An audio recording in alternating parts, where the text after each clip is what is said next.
আল্লাহ বলেন, ও বিশ্বাসীরা শোনো, যারা আল্লাহকে বেছে নেকে দেব দেবীর পূজা করে, অন্য উপাস্যের পূজা করে, তাদেরকে ডাকে, ওই দেবতাদেরকে তোমরা গালি দিও না।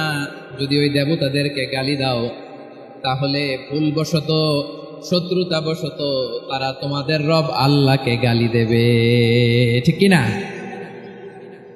তোমরা যদি তাদের দেবতাদের গালি দাও, ওরা রেগে তোমার আল্লাহরে গালি দিবে, তাহলে আল্লাহরে গালি খাওয়ানোর কারণ হয়ে গেলাম আমি, ঠিক কিনা বলেন?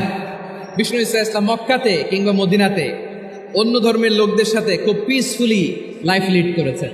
হোক মুশরিক, হোক খ্রিস্টান, হোক ইহুদি, বিশ্বনবী সবার সাথে মিলেমিশে ছিলেন। আলহামদুলিল্লাহ বলেন, ইসলাম হচ্ছে পিসফুল রিলিজিয়ন।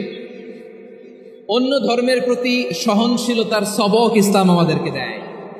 কিন্তু প্রতিটি মুসলিমের এটা মনে রাখতে হবে, আল্লাহর কাছে পছন্দনীয়, গ্রহণযোগ্য ধর্ম, জীবনাদর্শ একটি, সেটা হচ্ছে ইসলাম। আওয়াজ করে বলেন, সেটা কি?